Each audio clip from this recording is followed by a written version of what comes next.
ప్రత్యేక హోదా రావడంతో ఉత్తరాఖండ్ ఎలా మెరిసి మురిసిందో చూసాం. ఇక ప్రత్యేక హోదాతోనే హిమపర్వతాల రాష్ట్రం హిమాచల్ ప్రదేశ్ ప్రగతి పదంలో ఎలా దూసుకుపోతుందో చూద్దాం. ప్రత్యేక హోదాకు ముందు, ప్రత్యేక హోదా తర్వాత అని హిమాచల్ ప్రదేశ్ అభివృద్ధి గురించి మాట్లాడుకోవచ్చు. హోదాకు ముందు హిమాచల్ ప్రదేశ్లో అభివృద్ధి ఇంచుమించు శూన్యం. హోదా వచ్చాక దేశం నలుమూలల నుంచి పరిశ్రమలు హిమాచల్ వైపు అడుగులు వేసుకుంటూ వచ్చాయి. పరిశ్రమలు అభివృద్ధిని తెచ్చాయి, ఉద్యోగాలను ఇచ్చాయి, మౌలిక సదుపాయాలని పెంచాయి, మొత్తం జీవన వ్యవస్థనే బంగారుమయం చేశాయి. ఉమ్మడి పంజాబ్ నుంచి విడిపోయిన తర్వాత హిమాచల్ ప్రదేశ్ అనాథలా మారిపోయింది. 90% కొండలున్న ఈ ప్రాంతంలో ప్లేన్ ఏరియా అనేది చాలా తక్కువ. ఇటువంటి పరిస్థితుల్లో ఇక్కడ కనీసం రోడ్డు మార్గం కానీ విద్యా వైద్య సదుపాయాలు లేనటువంటి పరిస్థితి. ఆ సమయంలో కేంద్ర ప్రభుత్వం ఇచ్చినటువంటి ప్రత్యేక హోదా, ప్రత్యేక రాయితీలు ఈ రాష్ట్రాన్ని అభివృద్ధి దిశలో నడిపించేందుకు ఒక సంజీవనిలా పనిచేశాయి. కేంద్ర ప్రభుత్వం ఇచ్చినటువంటి నిధుల సాయంతో, నిధుల్లో 90% ఇచ్చినటువంటి గ్రాంట్లతో ఇలా అద్భుతమైనటువంటి రోడ్లను నిర్మించేటువంటి అవకాశం లభించింది. పట్టణాలను గ్రామాలను కలిపేటువంటి రహదారులు ఏర్పడ్డాయి. దాని కారణంగా గ్రామీణ ప్రాంతాల్లో నివసిస్తున్నటువంటి హిమాచల్ వాసులు నేరుగా పట్టణాల్లో, నగరాలకు వెళ్ళి తమ ఉత్పత్తులను, తమ పంటల్లో పండించేటువంటి ఆపిల్ పళ్లను, మిగిలినటువంటి కూరగాయలను పట్టణాలు, నగరాలకు తీసుకొచ్చి మార్కెటింగ్ చేసుకునేటువంటి అవకాశం లభించింది. తమ పిల్లల్ని, తమ విద్యార్థుల్ని పాఠశాలలకు పంపించేటువంటి అవకాశం కనిపించింది. విద్యా వైద్య సదుపాయాలన్నీ కూడా మెరుగుపడినటువంటి పరిస్థితి. కేంద్రం ఇచ్చినటువంటి ఈ నిధుల సాయంతో ఇవన్నీ సాధ్యమైందని ఇటు ప్రొఫెసర్లు, అటు రాజకీయ నాయకులు చెప్తున్నటువంటి పరిస్థితి. వీటితో పాటు ప్రత్యేక ప్యాకేజీలు ఇచ్చినటువంటి రాయితీల కారణంగా sales tax exemption, excise duty exemption, income tax exemption ఇలా ఇచ్చినటువంటి అనేక రాయితీలతో వేలాది పరిశ్రమలు ఇక్కడికి తరలి వచ్చాయి. ఆ పరిశ్రమలకు అనువైనటువంటి మానవ వనరులను అందించేందుకు వందలాది ఐటీఐలు ఏర్పడ్డాయి. ఆ ఐటీఐలో విద్యార్థులు శిక్షణ పొంది నేరుగా పరిశ్రమల్లో ఉపాధి పొందేందుకు, ఉద్యోగం పొందేందుకు సరైనటువంటి అవకాశం లభించింది. మొత్తానికి పంజాబ్ నుంచి విడిపోయిన తర్వాత హిమాచల్ ప్రదేశ్ నిలదొక్కుని ఈరోజు భారతదేశంలో అత్యధిక అక్షరాస్యత శాతం ఉన్నటువంటి కేరళ తర్వాత 2వ స్థానంలో నిలబడగలిగింది. పర్ క్యాపిటల్ ఇన్కమ్, తలసరి ఆదాయం ₹1,00,000 పైగానే ఉందంటే ఇక్కడ ఉన్నటువంటి ప్రగతి, ఇక్కడ శరవేగంగా సాధిస్తున్నటువంటి అభివృద్ధికి హిమాచల్ ప్రదేశ్కు ఈ ప్రత్యేక హోదా, ప్రత్యేక రాయితీలు ఒక సంజీవనిలా పనిచేశాయని చెప్పడానికి ఈ తలసరి ఆదాయం కానీ, అక్షరాస్యత సాధన కానీ, అట్లాగే వచ్చినటువంటి పరిశ్రమలన్నీ కూడా ఒక నిదర్శనంగా నిలబడుతున్నాయి. హిమగిరి సొగసులతో అలరారే హిమాచల్ ప్రదేశ్ ఒకప్పుడు బాగా వెనకబడి ఉండేది. పరిశ్రమలు లేక, ఉపాధి అవకాశాలు లేక, అభివృద్ధి లేక కునారిల్లుతూ ఉండేది. అలాంటి హిమాచల్ ప్రదేశ్ తలరాత ఒక్కసారిగా మారిపోయింది. ప్రత్యేక హోదా రావడంతోనే హిమాచల్ ప్రదేశ్ దశ తిరిగింది, దిశ మారిపోయింది, మహర్జాతకం పట్టింది. ప్రత్యేక హోదా దక్కితే ఏ రాష్ట్రమైనా ప్రగతి పదంలో ఎలా దూసుకుపోవచ్చో చాటి చెప్పింది హిమాచల్ ప్రదేశ్. అప్పటిదాకా అభివృద్ధికి ఆమడ దూరంలో ఉన్న హిమాచల్ ప్రదేశ్ ప్రత్యేక హోదాతో పట్టాలెక్కింది. అనేక ప్రతికూలతలు ఉన్నప్పటికీ ప్రత్యేక హోదా సాయంతో వాటన్నిటినీ అధిగమించి పారిశ్రామికంగా వేగంగా అడుగులు ముందుకేసింది. కేంద్ర రాష్ట్ర ప్రభుత్వాలు ఇచ్చిన పన్ను మినహాయింపులు, ప్రోత్సాహకాలతో కంపెనీలన్నీ తమ పెట్టుబడులకు కేంద్రంగా హిమాచల్ ప్రదేశ్ని ఎంచుకున్నాయి. రాష్ట్ర ప్రభుత్వం వనరులకు అనుగుణంగా ఆయా జిల్లాల్లో పారిశ్రామిక నగరాలను ఏర్పాటు చేసింది. ఆ పారిశ్రామిక నగరాల్లో ఒకటే ఈ సోలన్ జిల్లాలో ఉన్న బద్దీ పారిశ్రామిక నగరం. ఈ బద్దీ పారిశ్రామిక నగరంలో కోల్గేట్ సహా అనేక బహుళజాతి సంస్థలు తమ కంపెనీలు స్థాపించాయి, ఉత్పత్తులు మొదలుపెట్టాయి, వేలాది మందికి ఉపాధిని ఇచ్చాయి. రాష్ట్ర ప్రభుత్వ ప్రగతిలో, రాష్ట్ర సమగ్ర అభివృద్ధిలో ఈ కంపెనీలు, ఈ పరిశ్రమలు తమ వంతు అభివృద్ధిని, తమ చేయూతనిచ్చాయి.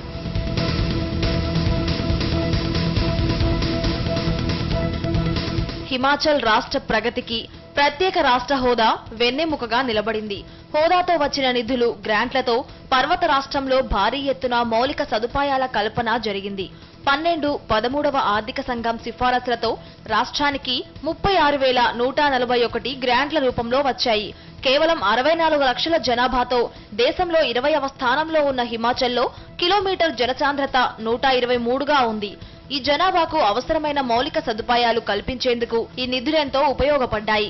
ప్రత్యేక హోదాతోనే వచ్చిన పారిశ్రామిక ప్యాకేజీతో రాయితీల వరాలు కురిశాయి.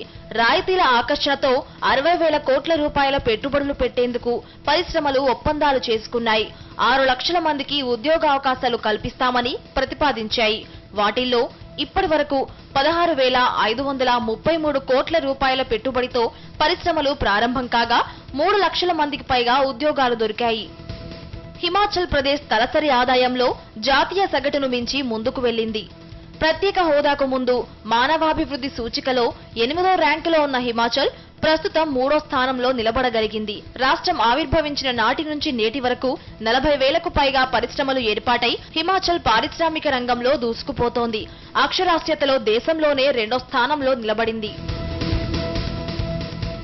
చుట్టూరా కొండలు, చూద్దామన్నా కానరాని మైదానం, వనరులు లేమి, సమస్యలకు నెలవు. ఇది పంజాబ్ నుంచి విడిపోయి కొత్త రాష్ట్రంగా అవతరించినప్పుడు హిమాచల్ ప్రదేశ్ పరిస్థితి. అభివృద్ధి బాటలో పయనించాలంటే ఏం చేయాలో తెలియదు. అవకాశాలను ఎలా అందిపుచ్చుకోవాలో కూడా తెలియదు. 1971లో పంజాబ్ నుంచి విడిపోయిన తర్వాత హిమాచల్ ప్రదేశ్ అనాథలాగా మిగిలింది.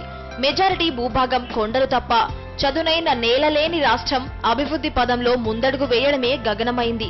ఏ రంగంలో ముందుకు వెళ్లాలో తెలియని అయోమయ పరిస్థితి. పరిమితమైన వనరులున్న రాష్ట్రంలో ఒక చోట నుంచి మరో చోటికి వెళ్లాలంటే సరైన రోడ్డు మార్గం లేని కఠోర పరిస్థితులు. 55,673 చదరపు కిలోమీటర్ల వైశాల్యం ఉన్న ఈ రాష్ట్రం జనసంఖ్యలో దేశంలో 20వ స్థానంలో ఉంది. ప్రస్తుతం నివసిస్తున్నది 68 లక్షల జనాభే. కిలోమీటర్కు 123 మంది ఉండే అతి తక్కువ జనసాంద్రతతో మార్కెట్ లేని ఈ రాష్ట్రం వైపు పరిశ్రమలు కనీసం కన్నెత్తి చూడలేదు. Actually, Himachal Pradesh, because of the incentives in central excise and income tax, lot many people come to Himachal. People would come to Himachal to set up industry only if there is raw material available for the industry, or if there are certain incentives sanctioned by the Government of India or by the state of Himachal Pradesh. Since incentives were sanctioned by Government of India during this period, 2003 onwards, industry came to Himachal in a big way. 1980 ప్రాంతంలో కొన్ని పరిశ్రమలు హిమాచల్ సరిహద్దుల్లో ఉన్న చదునైన భూభాగంలో వెలిశాయి. కానీ పారిశ్రామిక వాడలు అభివృద్ధి చేసేందుకు, రోడ్లు, మౌలిక వసతులు నిర్మించేందుకు, వాటిని ప్రోత్సహించేందుకు రాష్ట్ర ప్రభుత్వం నుంచి తగినన్ని ఆర్థిక వనరులు లేవు. అవసరమైన ప్రోత్సాహకాలు, రాయితీలు ఇచ్చే పరిస్థితి లేదు. దాంతో హిమాచల్ ప్రదేశ్ అభివృద్ధి కుంటుపడింది. పొరుగు రాష్ట్రాలు హర్యానా, పంజాబ్ అభివృద్ధి పదంలో దూసుకుపోతుంటే హిమాచల్ అభివృద్ధికి ఆమడ దూరంలో నిలిచింది. విద్య, వైద్యం, రవాణా, పారిశ్రామిక రంగంలో అట్టడుగుకు చేరింది.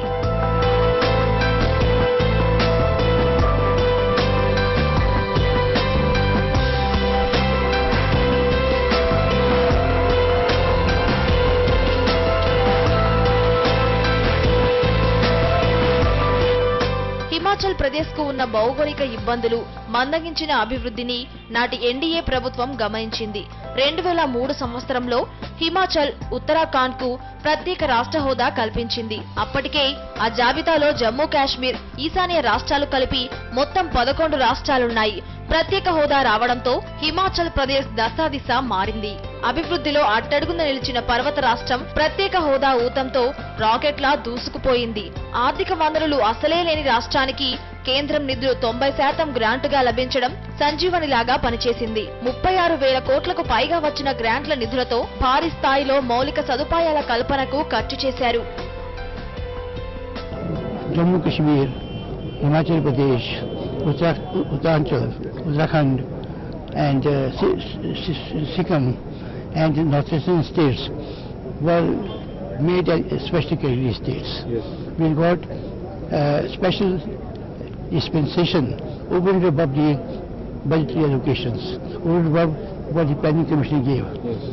And if that is continued, it will ensure further speedy development of these areas.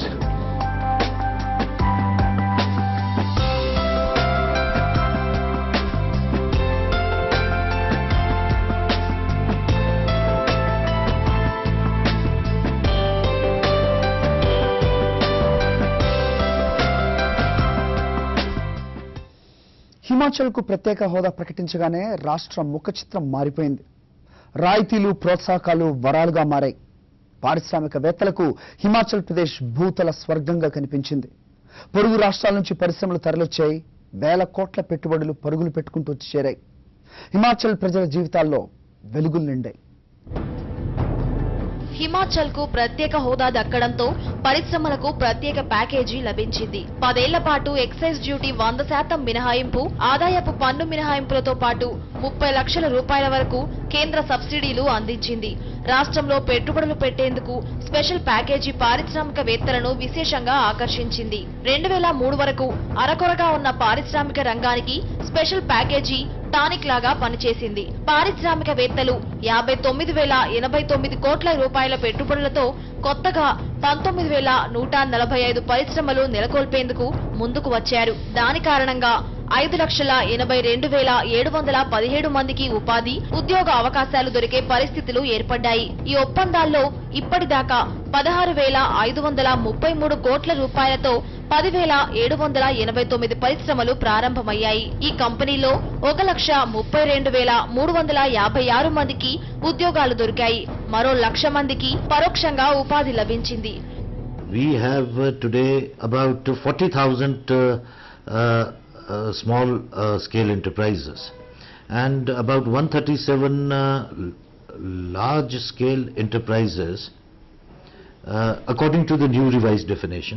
The medium scale enterprises are 367 and the total investment we have is of about 19,000 crores. 19,000 crores.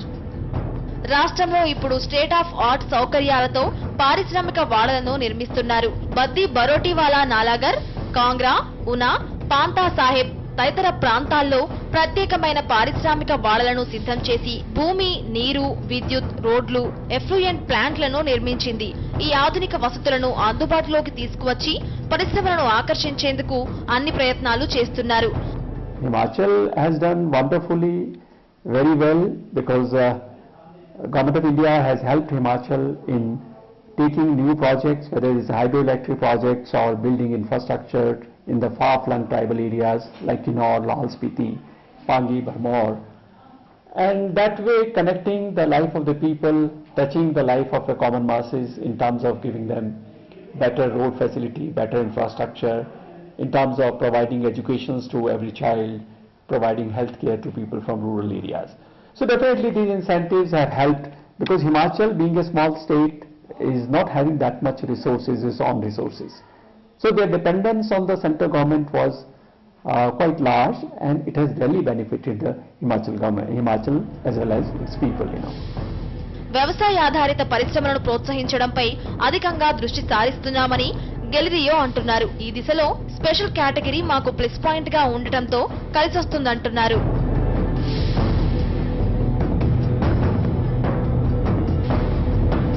ప్రత్యేక హోదాకు ముందు హిమాచల్ ప్రదేశ్ తీవ్రమైన సంక్షోభంలో కూరుకుపోయి అభివృద్ధి లేమితో కొట్టుమిట్టాడింది. 2003లో ప్రత్యేక హోదా వచ్చిన తర్వాత కేంద్రం నుంచి అందిన నిధులు, రాయితీలతో కోలుకుని ప్రగతి పట్టాలెక్కింది. ప్రత్యేక హోదాతో వచ్చిన ప్యాకేజీతో పారిశ్రామిక రంగంలో హిమాచల్ ప్రదేశ్ అత్యధికంగా 20.15% వార్షిక వృద్ధిని సాధించింది. ఉత్తరాఖండ్ 18.28%, జమ్మూ కాశ్మీర్ 11.20% వృద్ధిని ఈ ప్యాకేజీ కాలంలో సాధించగలిగాయి. ఇదే సమయంలో పొరుగు రాష్ట్రాలు అతి తక్కువ వృద్ధిని నమోదు చేశాయి. హర్యానా 3.77%, యూపీ 5.48%, పంజాబ్ 7.8% మాత్రమే వృద్ధి సాధించగలిగాయి. జాతీయ వృద్ధి రేటు కేవలం 6.49% ఉండడం గమనార్హం. ఈ లెక్కలు చూస్తే ప్రత్యేక హోదాతో వచ్చిన ప్యాకేజీ ప్రభావం ఏ మేరకు ఉందో సులభంగా అంచనా వేయొచ్చు. పర్వత రాష్ట్రం కావడంతో ఇక్కడ భూమి లభ్యత తక్కువగా ఉండటంతో పారిశ్రామికవేత్తలు ఇటువైపు చూడలేదు. అయితే ప్రత్యేక హోదాతో ప్యాకేజీ ప్రకటించడంతో పారిశ్రామికవేత్తలు పెద్ద ఎత్తున ఆకర్షితులయ్యారు. రాయితీలు ఉపయోగించుకుని పెట్టుబడులు పెట్టి పరిశ్రమలను స్థాపించారు. దాంతో రాష్ట్ర జీడీపీ కూడా గణనీయంగా పెరిగింది. భారీ సంఖ్యలో ఉద్యోగావకాశాలు లభించాయి. ప్రత్యేక ప్యాకేజీ రాయితీలకు ముందు ఈ ప్రాంతంలో కేవలం 700 పరిశ్రమలు ఉండేవి. ప్యాకేజీ వల్ల ఇన్ని పరిశ్రమలు రాగలిగాయి. వీటిలో 2 లక్షల మందికి ఇప్పటి వరకు ఉద్యోగాలు దొరికాయంటున్నారు పారిశ్రామికవేత్తలు. పరిశ్రమల కారణంగా ఈ ప్రాంతంలో పెద్ద సంఖ్యలో దుకాణాలు, హోటళ్లు వెలిశాయని, దీంతో మరింత మందికి పరోక్ష ఉపాధి లభించింది. హిమాచల్ ప్రదేశ్ అంటే మంచు కొండలు, యాపిల్ పళ్ళే కాదు, ప్రగతి పదంలో పరుగులు తీసే పరిశ్రమలు కూడా. హిమాచల్ అంటే హిమ పవనాలు, అందమైన ప్రకృతే కాదు, అభివృద్ధికి బాటలు వేసిన విజయం కూడా. ఒక్క ముక్కలు చెప్పాలంటే హిమాచల్ అంటే ఘనీభవించిన మెరుపు, అదే అక్కడి ప్రజల జీవితాల్లో వెలుగు కూడా. ప్రత్యేక హోదాతో వచ్చిన నిధులు, రాయితీలతో హిమాచల్ ముఖ చిత్రమే మారింది. 12 ఏళ్ల కిందటి వరకు యాపిల్ రాష్ట్రంగా ప్రసిద్ధికెక్కిన హిమాచల్ ఇప్పుడు పారిశ్రామిక రాష్ట్రంగా కూడా పేరు తెచ్చుకుంది. పారిశ్రామికీకరణ ఫలితంగా పెద్ద ఎత్తున ఉద్యోగ, ఉపాధి అవకాశాలు ఏర్పడడంతో ప్రజల జీవన ప్రమాణాలు మెరుగయ్యాయి.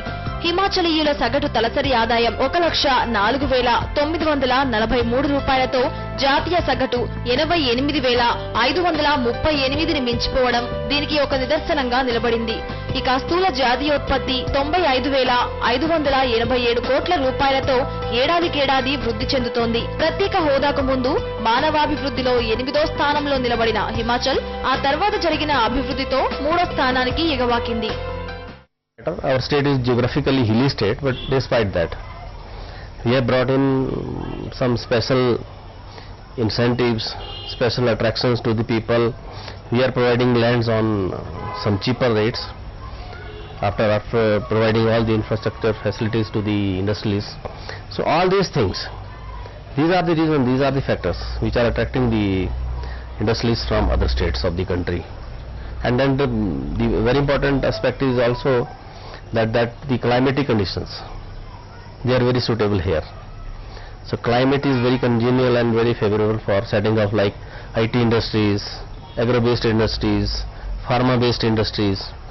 So that is also a plus point. సంతులన, సమ్మిళిత అభివృద్ధి, ఆదాయ పంపిణీతో హిమాచల్ ప్రజలకు మౌలిక సదుపాయాలు అందుబాటులోకి వచ్చాయి. అన్ని ప్రాంతాలకు రోడ్డు సౌకర్యం ఏర్పడడంతో రవాణా, విద్య, వైద్య సేవలు అందుకునేందుకు ప్రజలకు వీలు కలిగింది. ప్రతిష్టాత్మక విద్యా సంస్థలు హిమాచల్ కు తరలివచ్చాయి. పరిశ్రమలకు అవసరమైన మానవ వనరులను అందించేందుకు వందలాదిగా కొత్త ఐటీఐలు ఏర్పడ్డాయి.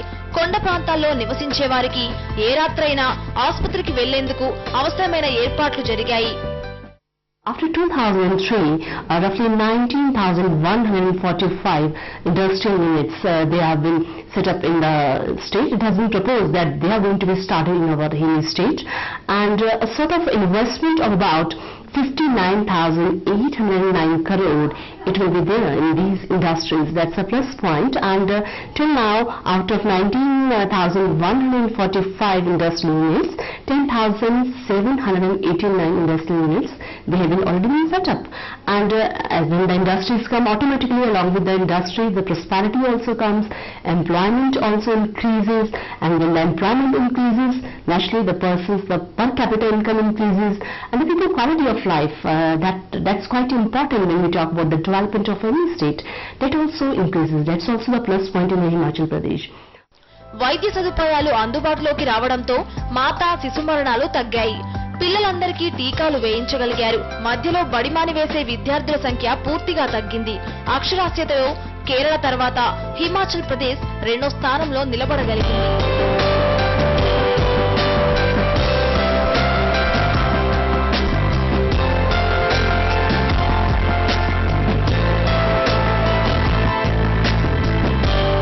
ప్రపంచంలోనే అత్యంత వేగంగా, అత్యంత తక్కువ సమయంలో అత్యంత ఎక్కువ అభివృద్ధి సాధించిన రాష్ట్రాల జాబితాలో హిమాచల్ ప్రదేశ్ చోటు కొట్టేసింది.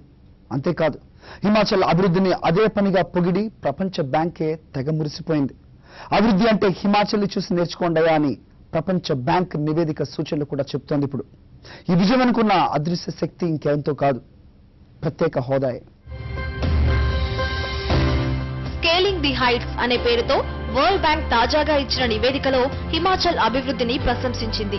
మానవాభివృద్ధిలో హిమాచల్ గణనీయమైన ప్రగతి సాధించింది. లింగ, కులభేదం లేకుండా పట్టణ, గ్రామీణ పేదరికం 4 రెట్లు తగ్గింది.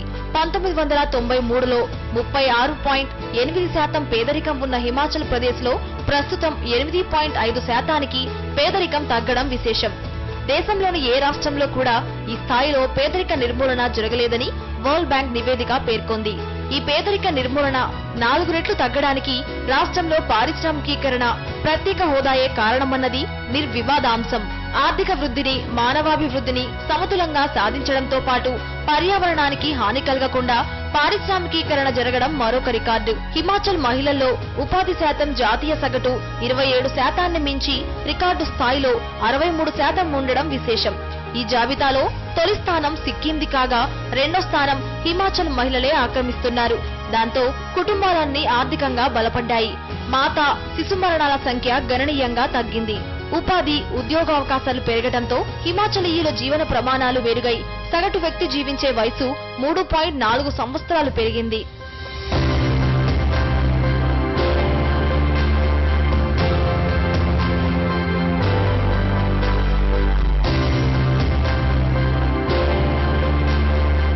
రాష్ట్రంలో మౌలిక సదుపాయాలు పట్టణ, గ్రామీణ ప్రాంతాల్లో మెరుగు కావడంతో జీవన ప్రమాణాల స్థాయి పెరిగింది. ఈ మౌలిక సదుపాయాలను కల్పించేందుకు అవసరమైన నిధులు కేంద్రం ఇచ్చిన ప్రత్యేక హోదాతో సాధ్యమైంది. కేంద్రం నుంచి, బయట సంస్థల నుంచి వచ్చిన గ్రాంట్లు, అదనపు నిధులతో పెద్ద ఎత్తున మౌలిక సదుపాయాలు, రోడ్లు, విద్యుత్, వైద్యం, విద్య సామాన్యుడికి అందుబాటులోకి వచ్చాయి. అయినప్పటికీ హిమాచల్ కు కొన్ని సవాళ్లు ఎదురవుతున్నాయి. నాణ్యమైన విద్య, నైపుణ్య శిక్షణ లోటు కారణంగా ఆయా రంగాల్లో యువతకు ఇబ్బందులు ఎదురవుతున్నాయి. దీన్ని అధిగమించేందుకు సరైన విధాన నిర్ణయాలు తీసుకోవాలని వరల్డ్ బ్యాంక్ నివేదిక సూచిస్తోంది. హిమాలయ కొండల్లో నిలవైన హిమాచల్ ప్రదేశ్ భూతల స్వర్గం. ఒళ్ళు గగుర్పొడ్చే లోయలు, ఆకాశాన్ని తాకే ఎత్తైన కొండల మధ్య సాగే ప్రయాణం ఇక్కడే ఉండేలా కట్టి పడేస్తుంది. హిమాలయ సానువుల్లోంచి వచ్చే స్వచ్ఛమైన గాలి ప్రాణశక్తిని మేల్కొల్పుతుంది. ఇక్కడి వాతావరణం కేవలం టూరిస్టులనే కాదు, వ్యాపారస్తులను ఆకర్షిస్తుంది. సిమ్లా, కులు, మనాలి, అనేక నదులు, ఇలాంటి బ్రిటన్ కాలం నాటి కట్టడాలు ఎన్నో, వారసత్వ కట్టడాలు ఎన్నో ఇక్కడ స్పెషల్ అట్రాక్షన్ గా నిలుస్తున్నాయి. హిమాచల్ ప్రదేశ్కున్న ప్రత్యేక హోదాను గతంలో కాంగ్రెస్ ప్రభుత్వం రద్దు చేసింది. ఆ తర్వాత బీజేపీ అధికారంలోకి రాగానే హిమాచల్కు ప్రత్యేక హోదా వచ్చింది. ఇప్పుడు తిరిగి ప్రత్యేక హోదాపై కారు మబ్బులు కమ్ముకుంటున్నాయి. ప్రత్యేక హోదా కొనసాగింపుపై అనుమానాలు వ్యక్తం అవుతున్నాయి. ప్రత్యేక హోదాను కేంద్రం రద్దు చేస్తుందంటూ ప్రచారం కూడా జరుగుతోంది. అయితే హోదాను ఎట్టి పరిస్థితుల్లో కూడా కొనసాగించాల్సిందేనని హిమాచల్ విజ్ఞప్తి చేస్తోంది. ప్రత్యేక హోదా ఇచ్చిన ఊతంతో ప్రగతి పట్టాలెక్కిన హిమాచల్ ప్రదేశ్ కు 7 ఏళ్లు తిరక్కముందే యూపీఏ ప్రభుత్వం ప్రత్యేక ప్యాకేజీని ఉపసంహరించుకుంది. నిజానికి దీన్ని 2003 నుంచి 2013 వరకు 10 ఏళ్ల పాటు కొనసాగించాలి. కానీ పొరుగు రాష్ట్రాలు పంజాబ్, హర్యానా నుంచి ఒత్తిడి రావడంతో కేంద్ర ప్రభుత్వం మధ్యలోనే ప్యాకేజీని తొలగించింది. ప్యాకేజీ 100% ఎక్సైజ్ డ్యూటీ, ఆదాయపు పన్ను మినహాయింపులు. అయితే పరిశ్రమలు తరలిపోకుండా రాష్ట్ర ప్రభుత్వం చౌక ధరకు 24 గంటల విద్యుత్, నిత్యం అధికార యంత్రాంగం సంప్రదింపులు జరుపుతూ వారికి అవసరమైన అన్ని రకాల సాయం చేస్తోంది. నరేంద్ర మోదీ సారథ్యంలోని కేంద్ర ప్రభుత్వం ప్లానింగ్ కమిషన్ ను రద్దు చేసి నీతి ఆయోగ్ ను ఏర్పాటు చేయడంతో ప్రత్యేక రాష్ట్ర హోదాపై అయోమయం నెలకొంది. హోదాను కొనసాగిస్తున్నారా లేదా అన్న అంశంపై స్పష్టత కరువైంది. దాంతో నిధులు, గ్రాంట్లు విడుదలపై ఒక్క అడుగు కూడా ముందుకు పడలేదు. దీంతో హిమాచల్ ముఖ్యమంత్రి వీరభద్ర సింగ్ ప్రధానికి లేఖ రాశారు. తమకు హోదా కొనసాగించాలని విజ్ఞప్తి చేశారు. ప్రత్యేక హోదా అనేది హిమాచల్ ప్రదేశ్ కే కాదని, వెనుకబడిన ఏ రాష్ట్రానికైనా అవసరమేనని ఆయన అంటున్నారు. Not only Himachal, there are many states which are categorized as special category states, under which they get additional funds for development of the state in various fields. So far, the present government has not abolished them, but at the same time, the money is not coming. So I say all the funds which are to be devolved to the states should be done at their list. అయితే ప్రస్తుతం 14వ ఆర్థిక సంఘం సిఫారసుల వల్ల వివిధ పద్దుల కింద హిమాచల్ ప్రదేశ్ కు నిధులు 232% పెరుగుతాయని కేంద్ర వర్గాలు చెబుతున్నాయి. రాష్ట్రానికి పెద్ద ఎత్తున నిధులు తీసుకువస్తామని, ఇప్పటికే 141% నిధులు వచ్చాయని, సబ్కా సాథ్ సబ్కా వికాస్ తమ నినాదానికి నిదర్శనమంటున్నారు బీజేపీ అధికార ప్రతినిధి. माननीय अटल बिहारी वाजपेयी जी जब प्रधानमंत्री थे इस देश के, तो हिमाचल प्रदेश से पहले भी विशेष श्रेणी स्पेशल कैटेगरी स्टेट का दर्जा मिला हुआ था. लेकिन जब कांग्रेस की सरकार आई और यहां पर स्पेशल कैटेगरी स्टेट को बाहर निकाल दिया था इसको, लेकिन उसके बाद अटल बिहारी वाजपेयी जी ने दोबारा से स्पेशल कैटेगरी स्टेट में लाया और उसके बाद यहाँ पर 90% जो बजट था वो डेवलपमेंट के लिए सेंट्रल गवर्नमेंट से मिलता था और वही प्रक्रिया आज नरेंद्र मोदी जी ने भी शुरू की है। उन्होंने अटल बिहारी वाजपेयी जी ने केवल स्पेशल कैटेगरी स्टेट का ही दर्जा नहीं दिया, एक बार यहाँ बहुत ही फाइनेंशियल क्राइसिस शुरू हो गया था, कांग्रेस पार्टी की सरकार थी और 553 करोड़ रुपए का एक स्पेशल पैकेज उस सरकार को एक जो फाइनेंशियल क्रंच से बेल आउट करने के लिए प्रधानमंत्री जी ने उस समय दिया था और उसके बाद हिमाचल प्रदेश में सड़कों का जाल बिछा, स्कूल की संख्या बहुत अधिक बढ़ी, जो एजुकेशन सारे बच्चों को मिलना चाहिए वो मिल रहा है और जो एक साफ पानी, स्वच्छ जल जो आम लोगों को मिलना चाहिए वो भी आज मिल रहा है और जो हॉस्पिटल्स जो है उसकी दशा भी अटल बिहारी वाजपेयी जी के समय में सुधरी थी। ఈ 13 ఏళ్ల సమయంలో హిమాచల్ ప్రదేశ్ సాధించిన ప్రగతి అనేక రంగాల్లో మిగిలిన రాష్ట్రాల కంటే ముందంజలో ఉంది. ప్రత్యేక హోదా గనుక లేకుంటే అభివృద్ధికి ఆమడ దూరంలోనే నిలిచిపోయేదన్నది సత్యం.